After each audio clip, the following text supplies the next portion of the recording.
This is Jay with Sugar Hill Sway. Dig this virus-free intro, man.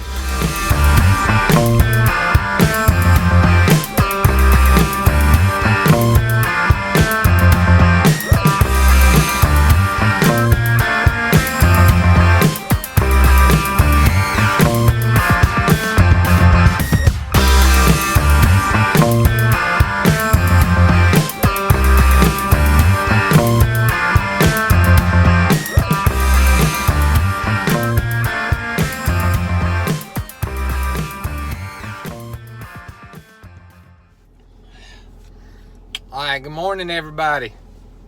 Starting another week of quarantine. And I'm on the road. I'm quarantined to my truck. Oh, I said it was a virus-free intro. The intro is virus-free. I might not be, but the intro is. I believe if they ever come up with enough test kits, they're going to find out that a lot more people have it than what they think. Because it's just like any other virus. Some folks, it just completely just decimates, and then and other folks, they're able to kick it off rather easily. I mean, I haven't shown any signs or symptoms. Only sign and symptom I've got is I'm hungry. I stop by McDonald's and get me something to drink. Get me a biscuit. I got a doctor's appointment later on this afternoon, but I had to come early this morning and get some blood drawn, see? So I had to fast. I couldn't eat anything before or after like 10 o'clock last night.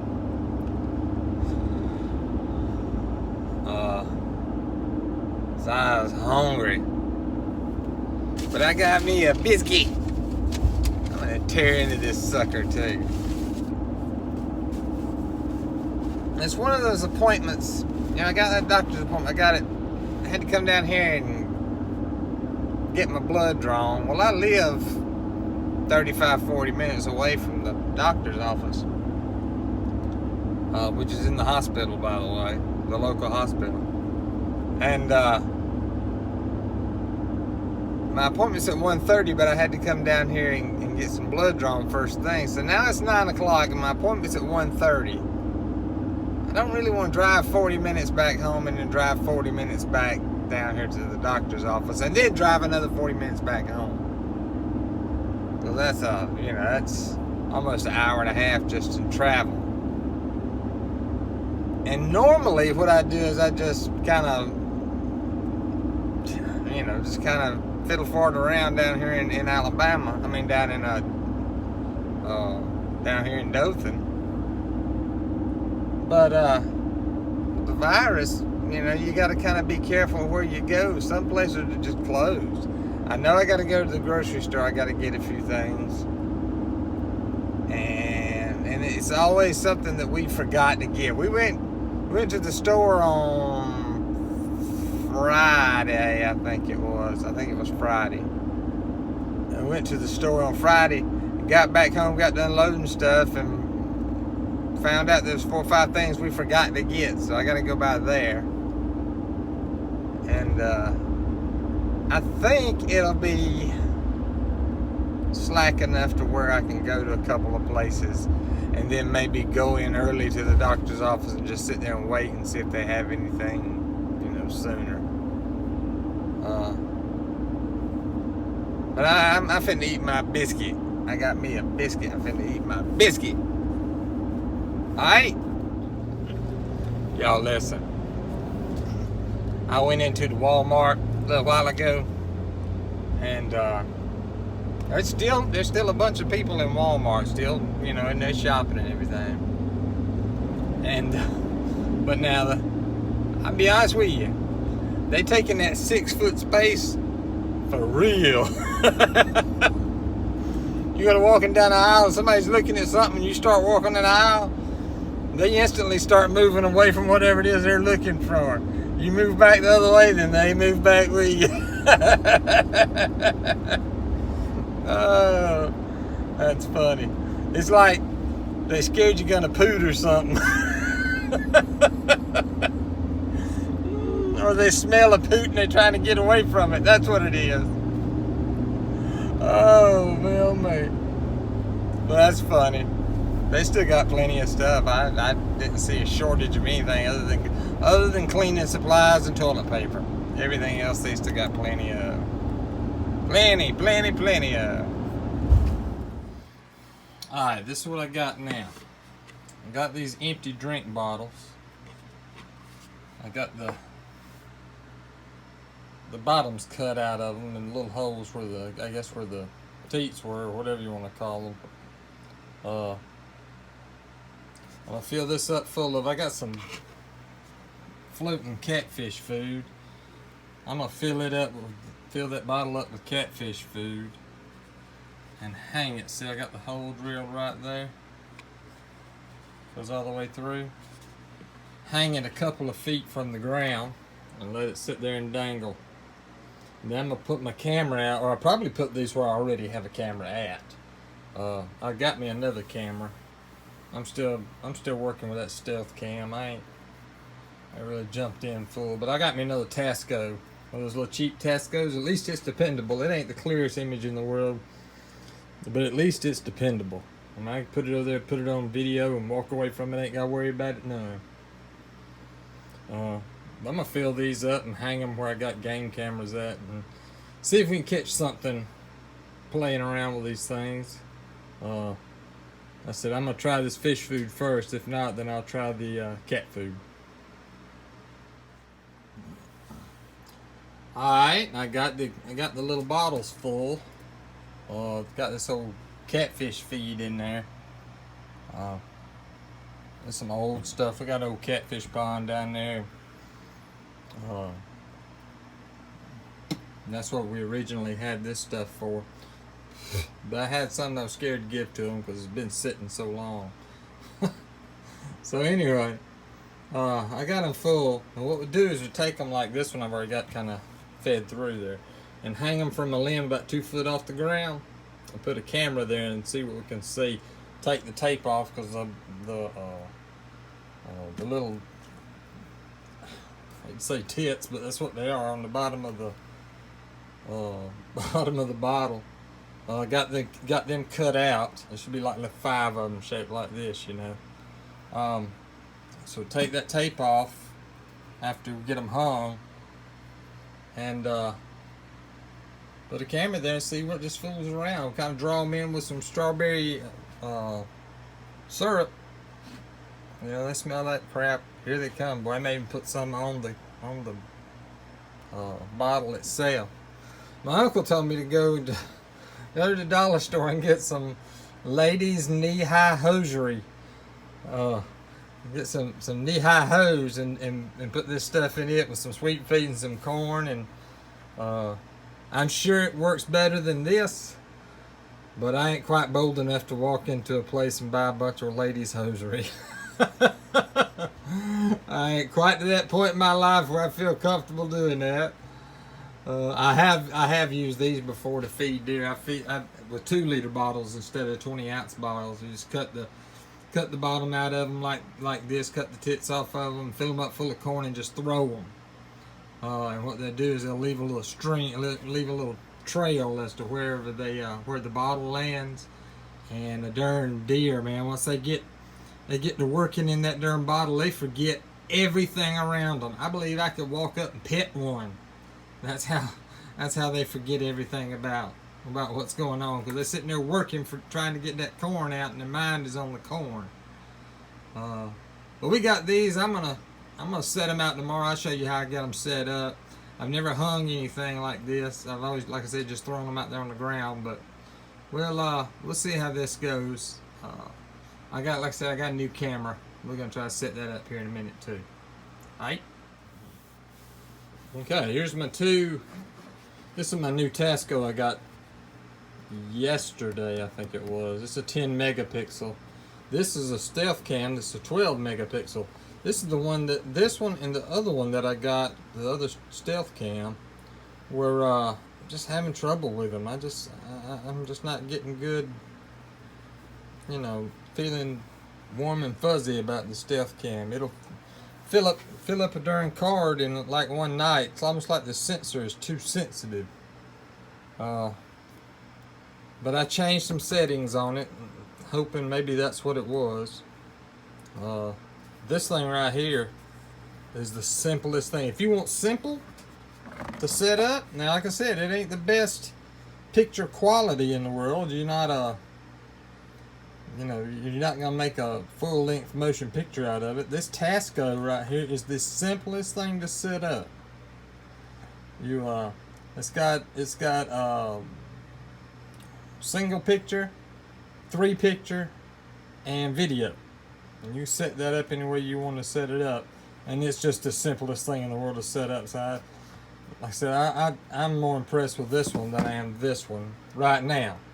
So I'm gonna go out here and set this one up kind of close to my house. I always got that drove of cats that like to wander around a little bit, so I know that I see some action on it, and I just want to see how much action just see how well it performs once it's activated. Because it's almost like if you're sitting there looking at the times and the dates whenever you're going through the card, it's almost like once it triggers one time, it won't do nothing but just sit there and trigger and trigger and trigger and trigger, trigger, trigger, and fill that son of a gun up in like a night or a night and a day or something like that. So it's not doing me any good, if that's the way it is. But anyway, I tried to get that smudge off of there. I can't get it off. That probably has something to do with the video quality, because that's the camera right there. There's the nighttime sensor, or the motion sensor, one of the two. No, that's the camera right there. Huh. That may be the sensor. I'm not sure. I'll have to check it out and see. But regardless, I'm fixing to set this thing out. We couldn't see how well it does. I'm going to set it up here close to the house. And just see. I'll check it tomorrow and see exactly how we did. Alright, y'all. On the 2 stealth cams, this one, get out of here, and this one too. What I did is I went and did a couple of things to this one. Then I went and put it out, just somewhere real close to my house, so I wouldn't have to walk in there just to check it out. Left it out for a day and a night, I think it was. And it worked just like it's supposed to. So, what the problem was, what it was doing before is it would trigger, and then once it triggered, that's all it did was just as soon as the delay was up, it'd start filming again, and it'd fill a card up in like a day. And bleed the batteries down, one of the two. So what I did is when I put this out, it made several videos, but not many, maybe 4 or 5 throughout the night, and most of them was because something was activating it, like me walking by, or me setting it up, or me touching it to turn it off, or something like that.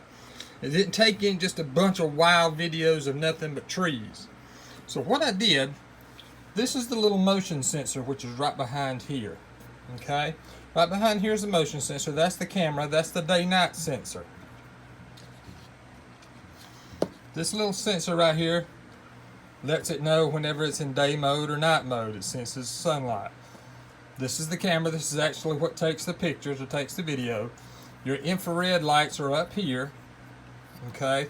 And right here is the motion sensor. Now this little piece right here, the motion sensor is actually underneath this. This is a lens. What I did is I took this apart and I cleaned the lens. Okay, it looks kind of scratched up, but so did this one here.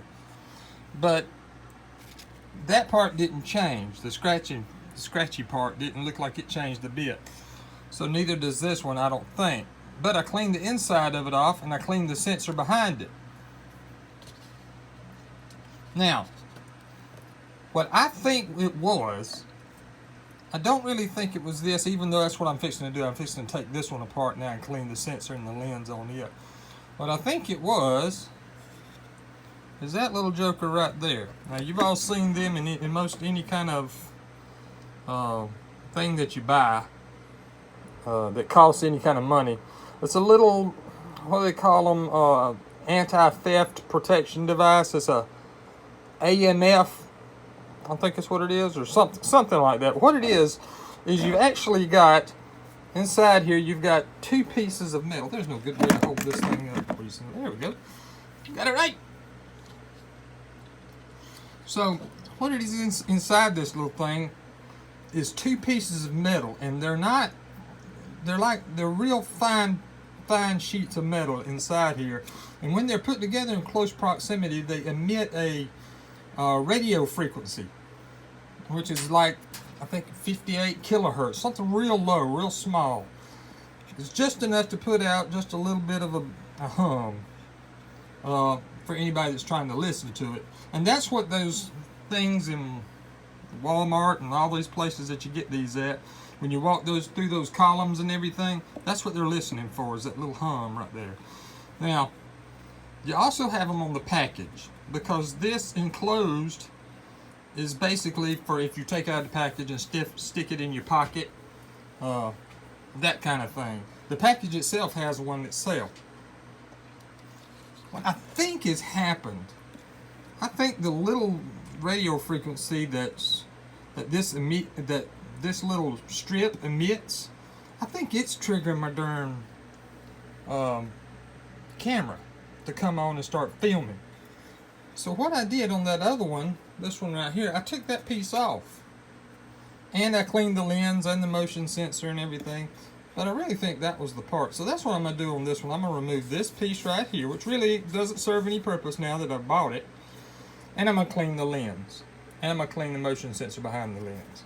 So we'll look at that in just a minute. Okay, this is the filter. It goes right there in that square right here. It's got a textured side to it, and the other side that faces the outside is a smooth side. So I cleaned it up. I just gotta get it back in there.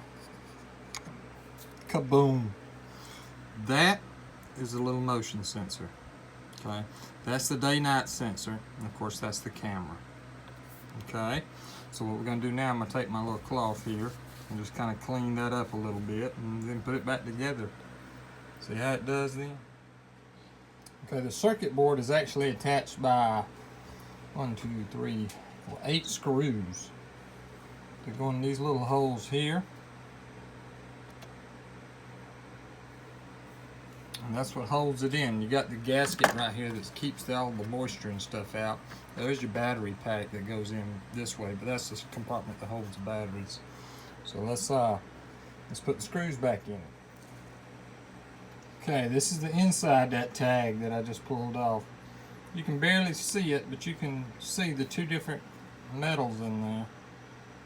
Got one that's real short, and you got one that's underneath it that goes the entire length of the tag. I'm trying to get there. It is right there. There we go. There we go.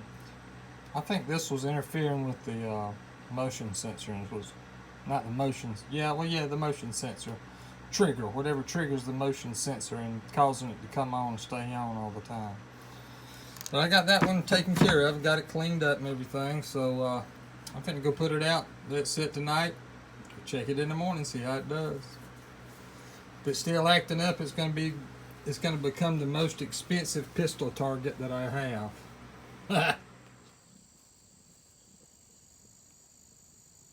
Alright, y'all see that?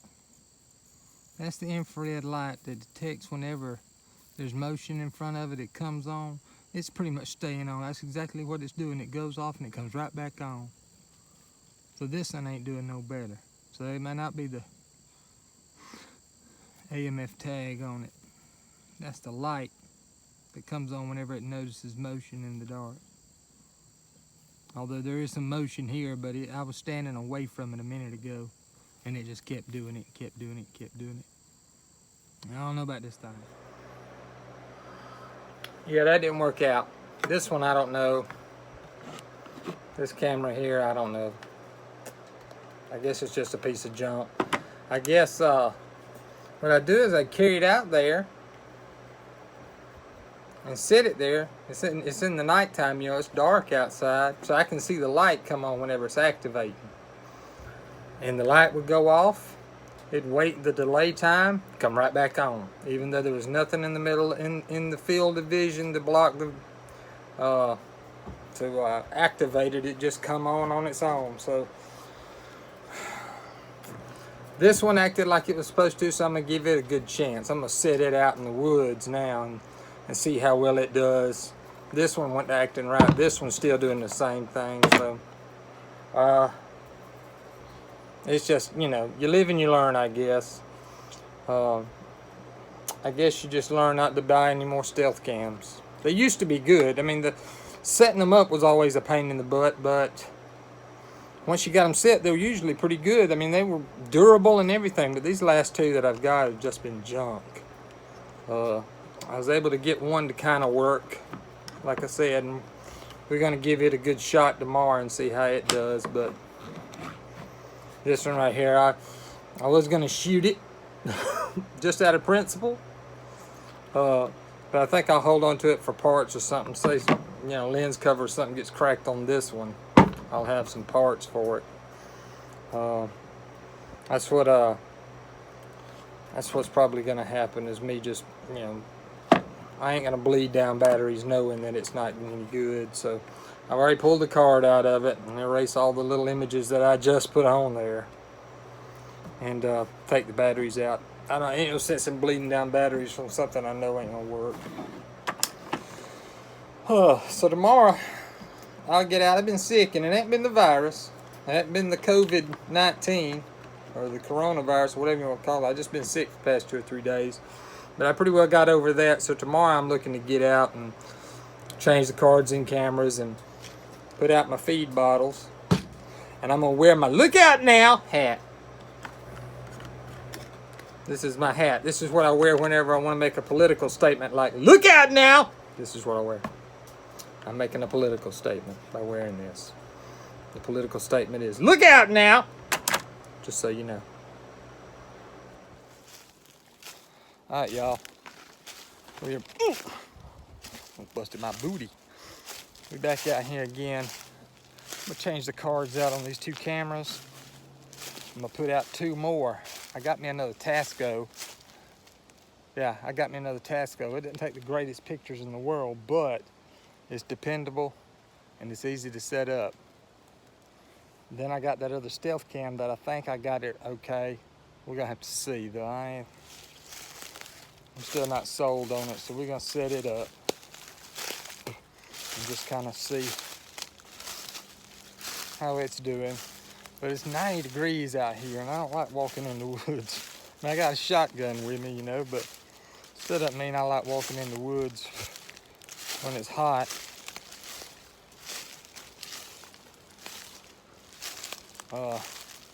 Not a big snake fan. I'm a believer that the only good snake is a dead snake. Unless I can see it like way, way off.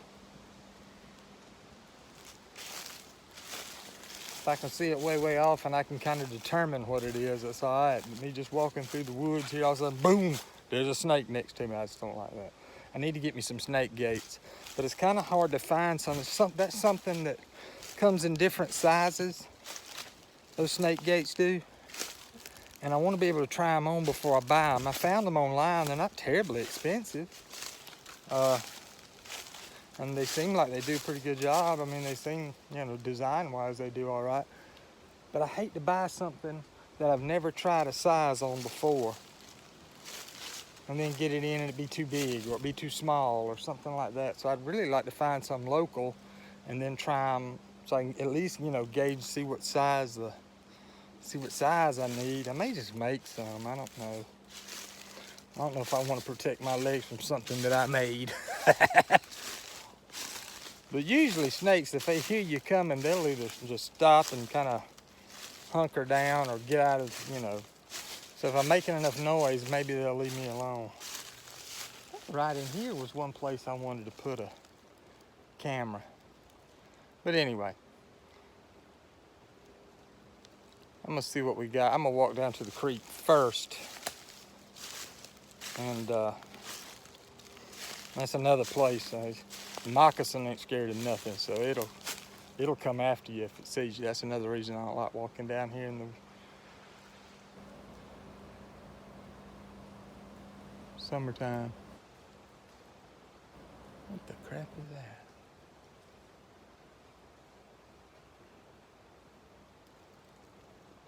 that? Something's going on. Let me check this out.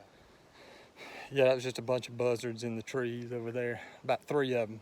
Just sitting up here in the tree, and I guess they heard me coming through and they all took off. Of course, it sounded like the entire U.S. Air Force taking off down there, but it was just like 3 big old buzzards. A buzzard ain't nothing but a bowling ball with wings anyway. Let me turn you around. Stop it and turn it around so y'all can see what I got rigged up here. All right, that's what I got rigged up. I got my little bottle with the fish feed in it, hanging from a tree about, I don't know, a foot off the ground maybe. I'm gonna take some strawberry syrup and just kind of put it around it a little bit so they kind of get the scent, and maybe they'll kind of see what's going on and see if they shake that bottle a little bit, some feed will come out. Maybe we'll get some good camera footage. That's kind of what I'm looking for. I'm actually kind of interested to see what all animals will come up to it. Yeah, I'm pretty sure we'll get plenty of coons, because we get plenty of coons down here without any bait, but maybe see what else might come and be attracted to it anyway. Try to work on it to get some feed. They've been using a bridge over the River Kwai. They've been using that sucker. I can look on the other side and tell. I'm gonna hang that other piece of feed bottle right hanging from that limb right there, I think. Let it kind of dangle over the bridge.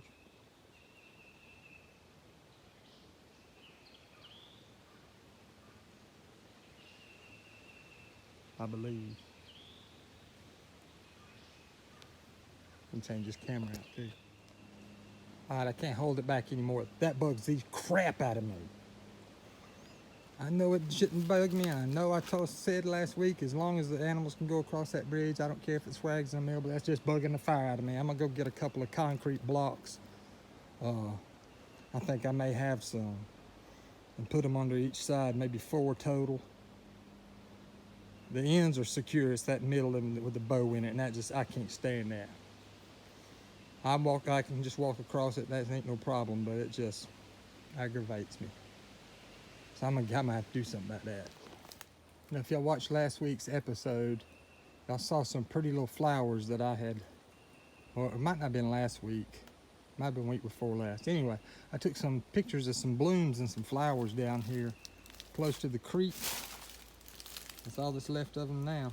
There's a couple over there that's blooming again, but these right here are the ones that's left. I still don't know what they are. I don't know. Didn't last very long though. Week, 2, maybe. I don't know. All right, here's where I'm gonna put the other Tasco out. I had a camera sitting right there. But since then, that tree has fell and took that tree out. Or maybe that tree fell and took that tree out. I don't know. They're both rotten.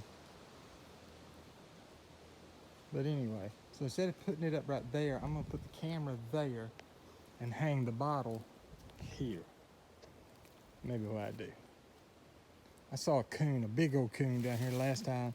He come up to the camera and sniffed all around the camera and everything. So this is a pretty good place,